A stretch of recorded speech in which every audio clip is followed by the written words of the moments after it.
All right. Well, good day, everybody. Thank you for joining us, and welcome to our December chat on the PPS and CMS designations.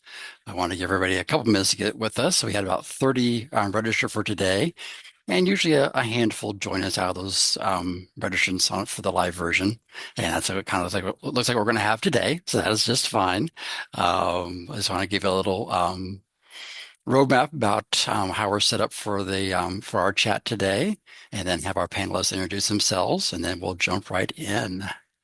Let's see. So, as you can probably tell, this is very informal. This is just a way as if maybe you're attending conference and you can just come down and sit down and talk with the designee, somebody that already holds a designation, and kind of ask them about the program and how they got through it and your questions about that. And then I'll be here as well, so I can answer some of the more process related questions or on the process and procedure side. So I'll be here to support our panelists in that. But really all today is just a chance for you to chat with designees and get your questions answered. Let's see. So with that, you can, of course, unmute yourself and pop on and just ask your question if you want to. If you're not comfortable with that, you can place your question into the chat and I'll read that for our panelists and we'll answer it that way. And of course, if you're just here to lurk and learn from others, that is fine as well. No requirement to ask a question. If you learn by absorbing and hearing information from what others ask, that is perfectly fine as well. I kind of operate that way at times myself. All right. Oh, and just a note of warning, awkward silence will occur. We want to make sure you have time to think about your questions, think through kind of what we've been providing and come up with that next question. So we're not going to just fill the space with information.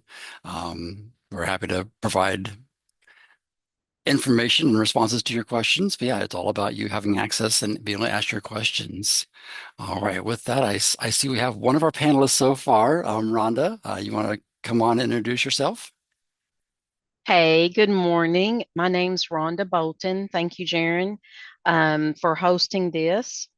I have a AAS designation that I got around 2015, I believe, but I got my PPS in 2020. I work for the state of Tennessee, and I'm the oversight for all 95 counties with personal property. So I'm not there in the trenches working schedules and such, but I do have a lot of involvement in it, and going through the PPS designation really provided additional information and knowledge for my position. Very good. Thank you, Rhonda. And I don't see Rick yet. Rick, are you on? All right. For those of you that are here for the CMS designation, he's our subject matter expert. And if you've had any of our courses in mapping, you might have ran into Rick. He teaches quite a few of those and has held his CMS for a very long time. So he's out. That also means he's usually busy traveling and teaching. So he was going to try to pop on today if he could. So we'll just kind of leave it open and see if he pops in with us. If not, I've been doing this for 10 years and I'll do the best I can and answer for CMS. So yeah, with that, we'll go ahead and get started. I know Jill had quite a few questions, but I know others of you will as well. So let's jump in and let's start with some questions. Thought I would put my camera on. Maybe that would be a little bit more helpful. Maybe I could help get some questions started. Has anybody got all their requirements covered for the PPS and is just now getting ready to do either a workshop or the actual case study? All right, we got a question in the chat. Here we go. Thanks for starting us off, Jewel and Rhonda. Let's see. So the IWL website indicates the courses needed to obtain the PPS designation. Some include workshops. Are the workshops offered more than once a year? That's probably more me, huh, Rhonda? Rhonda. Yes, so this is probably a good explanation for both designations that you're for both of our sets of our audience today. Most of the courses we offer aren't directly offered by IWO ourselves. For the most part, we serve as the wholesaler. So we have what we call local education coordinators out there at the state and local level that know the courses that are needed in the area, and they schedule and arrange those and get the materials from us, arrange the instructor, and put those courses on. So that process is ongoing. It happens every week of the year. Right now, we are seeing more coming up for 2026 as people plan for that. But also throughout 2026, almost every week, we'll be putting up new courses and workshops as well. So if you don't see it now, it will be likely come up later in the year.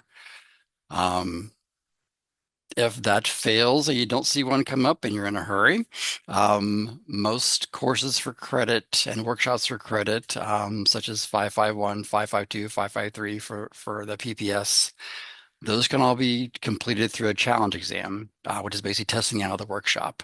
So you can purchase the course materials through our website and then work with our education team to schedule an exam day and essentially test out of the workshop for credit. Let's see. Follow-up question. Are there any online courses that provide the workshops or are they in-person only? That again is up to the coordinator. They will set how they're going to deliver that workshop, whether it's in person or online. A lot of them are doing a hybrid since COVID. If they have the capability to do so, they'll have a class live in the classroom, but also have online participants join as well. So as you'll see each workshop or course listed, there should be some details in the description about how that workshop is being offered.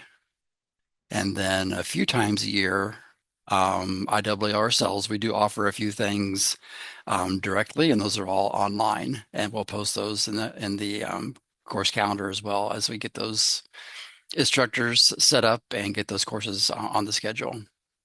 All right. Christina asks if there's any study material available for the case study exam or the master exam for the PPS.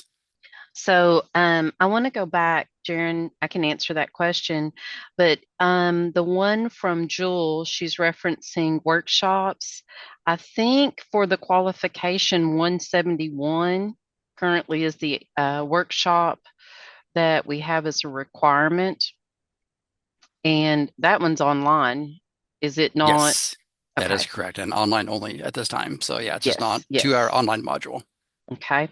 And then for any course materials to study, I highly recommend taking the personal property workshop. It's 853, I believe Yes. it is.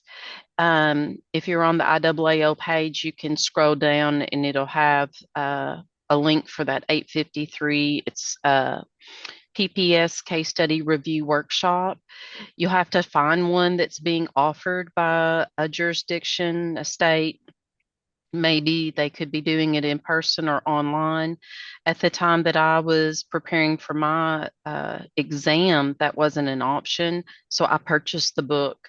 At the time, I think I paid $85 and I got the book shipped to me, and I studied that book along with the reviews and quizzes out of all the required courses, and that was my guidelines for studying.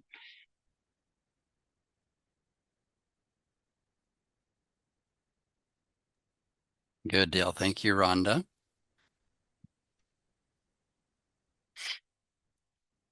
And then for the master exam, this is true for both CMS and PPS. The recommended study are just the quizzes and exercises in the student reference manuals for the required courses.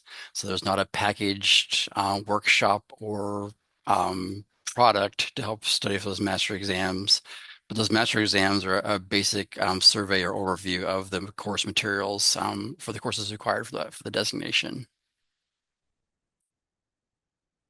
All right, Sherry says, I am one course away. Whoops, now the emojis got in the way. There we go. Sorry about that. I am one course away from being able to take the master and case study for the CMS. Are those taken in person with a proxy or through Proctor Free? So this is also will pertain to CMS and PPS. Designation exams are currently provided in hard copy live format only, just for exam security reasons. Proctor Free does not have the level of security needed to provide an online exam experience for what we call a high stakes exam, which designation exams are.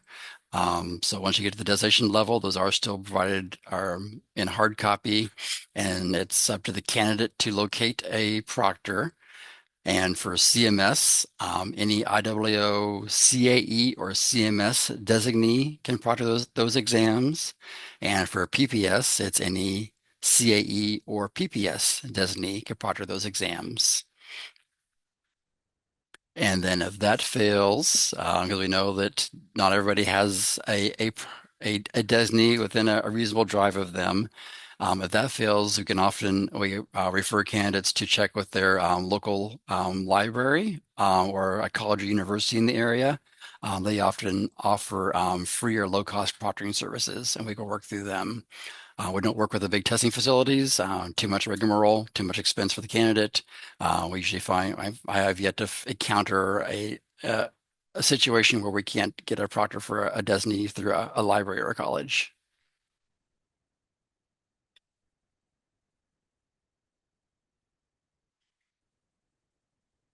Let's see, and back to the workshops. Jewel mentioned also workshop 151. So yeah, that is the 15-hour national USAP course.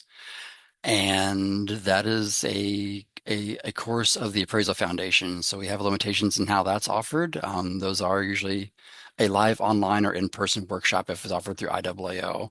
We don't have an online license to provide the 15-hour USPAP online as a module anyway. So,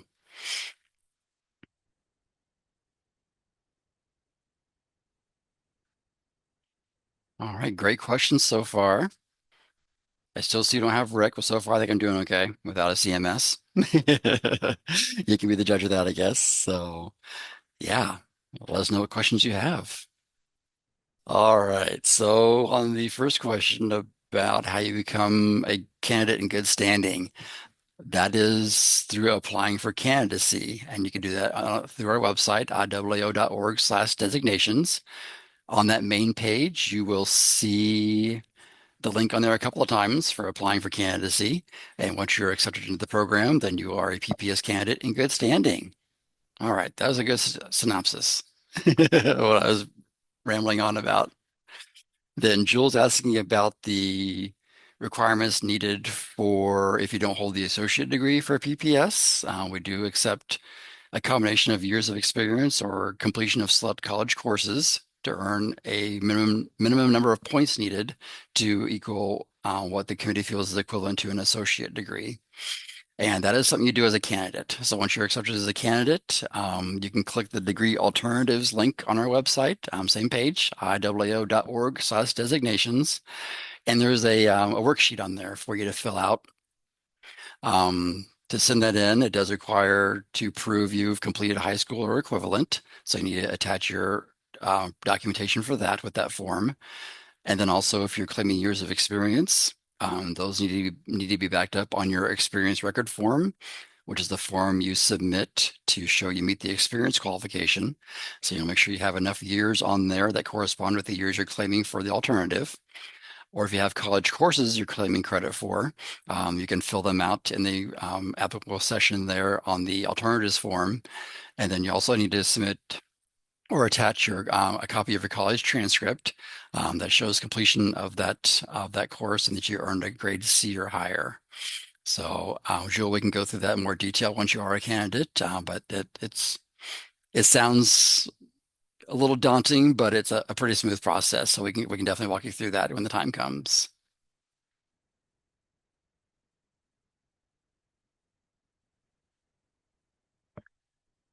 Let's see. Kevin is asking the importance of taking 151 and 171 for the CMS. They don't seem mapping related to me, and I'm nervous about USPAP. Any insight on that, Rhonda?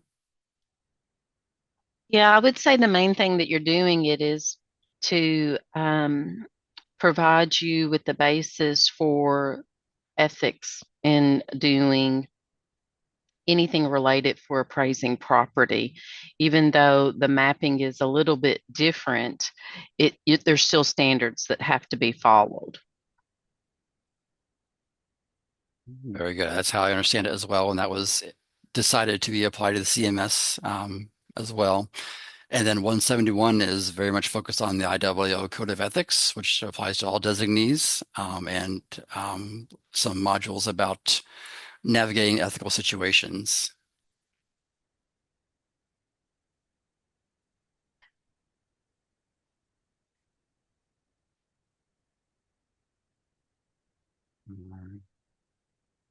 I see Cecilia's on there. Good to hear from you. Yay. Jumping into that case study again, and our our hopefully soon to still arrive panelist, Rick Norieko, is helping to advise Cecilia on that retake, and we got our fingers crossed for you.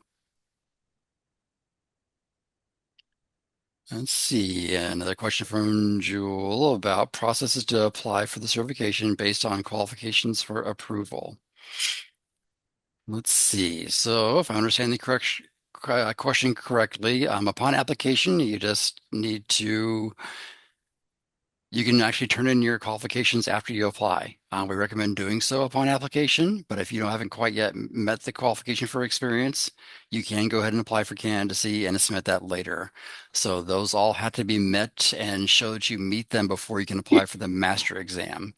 But it is possible to apply for candidacy beforehand, and some benefits of doing so are to have access to an advisor, a designee that's available to you to answer your questions, and also to receive, if you do plan on challenging an exam for credit, to get a discount on those exams. Designation candidates receive the deepest discount on challenge exams. So I think the member rate is 150 for exam, and designation candidates get to take those exams for $100 each.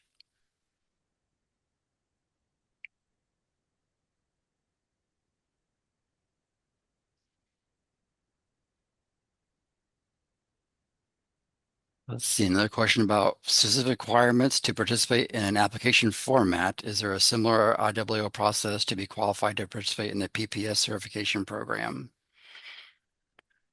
So I think you're asking about the application process, and yes, all designation programs for our 6 designations require you to apply for candidacy in order to be able to sit for the case exam and then the master exam. So the way you'll whether you've taken your courses yet or not, when you're ready to get down to those final steps, the way to start that process is to apply for candidacy. I'm doing too much talking, Rhonda. Doing great. That's the way I like it. Yeah, that's what I'm getting paid for, right? All right, great questions. I'll keep them coming. We're going to move into awkward silence again. Here it comes. And I also did want to say if I missed your question or didn't fully answer it, feel free to take another stab at it. I think we're caught up in chat, but just because I haven't gotten back to it or Ron has gotten back to it doesn't mean we consider it done if you don't think it's done. So yeah, feel free to jump back on if you still have questions remaining. Well, while you're all thinking, I don't want to put Rhonda on the spot too much. I think she's answered this before. But how did you find the difference between the case exam and the master exam for the PPS? I'm And how glad would you you asked. describe the difference? I'm glad you asked that. To me, the biggest struggle was the case study. Um, Probably for me, it was my advice is when you go in to take the case study, you pack your snacks, your lunch, and you just sit there until you get it done because you do have a time limit on there.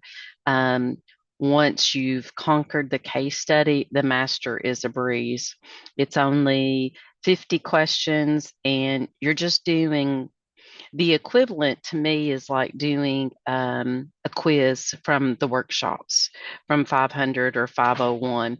You're just doing small portions of a big problem. You're not doing the entire sales comparison or the cost approach or the income approach. So it's a breeze. It doesn't take nowhere near the 4 hours to do it. I don't know exactly how long. I want to say I was probably done in a couple of hours on there. But if you get the case study, you're good to go with the master. Just keep reviewing whatever you studied for the case study for your master, and you'll be fine.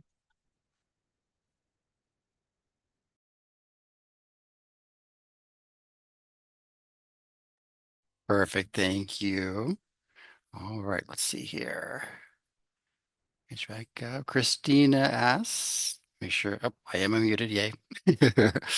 Can the PPS case study exam be proctored by someone with another designation, or does it need to be taken along with the case study workshop?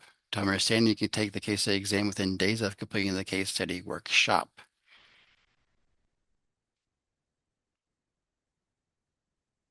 You want me to take that one, Rhonda? Let's see. So, unless the person putting on the workshop has specifically arranged to coordinate having the exam there at the same time, which we don't recommend because usually candidates want a few days of study after the workshop to make sure they've got it down and feel comfortable. Um, these are two separate things. So the prep workshop is a product of the education committee. So it's an optional, not required for the program, something you can take to help prepare for the exam. The actual exam itself is shipped separately and arranged separately through the designation program, and it will take place on a different date. So if you know when you're taking your 853 workshop and want to do it within a few days, you do want to plan ahead a little bit. We do require at least 2 weeks notice to have your paid exam application in for the case study exam. 3 weeks is better. So you need to have your proctor and date lined up and get all that stuff turned in 2 to 3 weeks ahead of your exam, at least after that workshop. So, but yeah, they are two separate items that happen independently. Hope that makes sense, Christina. If not, let me know. Yeah, for those of you that are curious about either exam, CMS case problem or a CMS case study, if you go to our website and go and slash CMS or slash PMS, so iwo.org/designation, you can go to the case exam section and gives you a pretty detailed account of what you need to do to set up that exam, how to arrange your proctor, where it has a link to the exam application, all that good stuff. All right, open for more questions. Jaren, on the next question,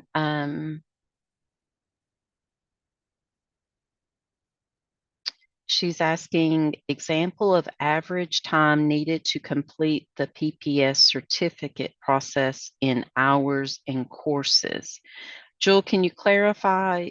And you might have said this already. Do you have all of your courses in? Not all of them. Well, I think if we're talking like start to finish, I think that's going to be really hard to answer, um, given the time frame, because it would be based on availability of the courses on there. Um, and course 101 and 102, that's going to be a full week course. Course 500, I think, is also Monday through Thursday with exam on Mm, Friday. yes. And those are all 37, is it like 37 and a half hours? 33 with exam. 33 with exam. And then you'd have the 171 and the 151, which you got 171 online, and I can't remember. That's just a couple of hours, is it not, Jaren? Yes, 171 takes up to 2 hours to complete. Some can do a little faster, depends on how you navigate the modules and whatnot. Mm-hmm. And then, of course, USAP is a 2-day workshop. Okay.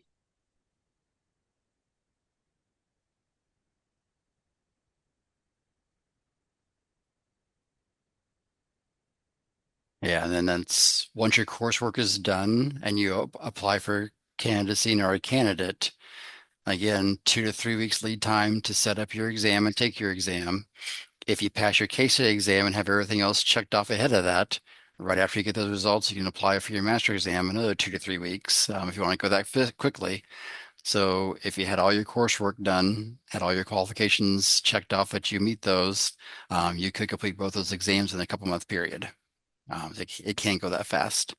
Yes, Um, because, and yeah.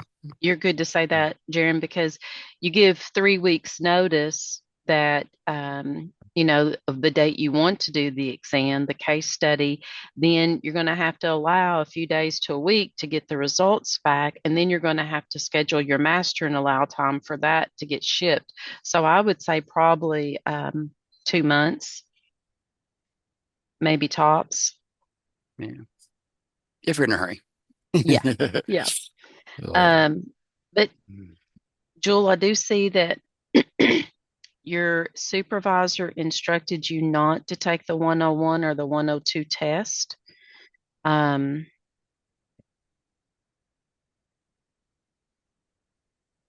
Yeah, that would lead to only attendance credit, which does not fulfill the designation requirements. So if you're going to earn the PPS, you do need to pass the exam for all the courses and workshops required. mhm.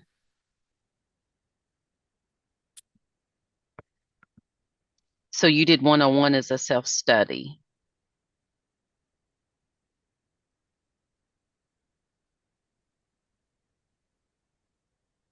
So Jill, you can contact me separately, and if I can connect you to somebody with education. Depending on how long ago you took 101 and 102, there might be an opportunity to still get in and take the exam. We'll have to work out those details kind of offline with the education department because it's we have a firewall between kind of the education portion and the designation portion, and I don't have any oversight over the education part. And I understand your financial, but it is a requirement. So it would definitely be something that you'll need to take care of those exams. There we go. I was muted again. I posted our general email address in there that reaches both me and the staff that help support me here at IAAO. So if you have follow-up questions, so Joel, I did encourage you to start there. But also everybody else to just follow up from today. That's a great place to start because then whichever one of us is quickest to available to answer your question, we can jump on and get an answer for you. So, all right, been a pretty quiet group. I don't want to miss any questions. We say we take up to an hour, but we don't have to take an hour if we don't have to. So, if you all feel fulfilled and want to give out your day, we can do that, or we can stay on a little bit longer and post and take some more questions. So, I'll give you all a few more moments to see if you think of anything. If not, we'll wrap up. All right. Well, I think we can probably are safe to wrap up. We were recording today. So I will, once I get that recording finalized and posted to YouTube, I'll send you all a link to that. And also, I apologize, I had a little tech trouble today. I usually have a PowerPoint presentation running in the background with some kind of just general information about the program and kind of how things work. So I will see if I can also include that in that email as well. If I can get that to either, I'll probably try to link it. So I know sometimes offices have trouble with attachments, so I don't want it to get caught up in a firewall somewhere. But we'll do that. But with that, thank you, Rhonda, for joining us today, for showing your expertise. Appreciate that. Thank you all for joining us. Really thank you, God, you took your time to look into this. Hope you're interested. Once we get off here, or of course, you think of that question you didn't ask, feel free to contact us through the Destinations email address. Give me a phone call. My number's on the website as well. We're always glad to answer your questions and help you kind of figure out what path is best for you and how best to get there. So that's what we're here for. So yeah, feel free to reach out. All right. Well, thank you all. Enjoy the rest of your day.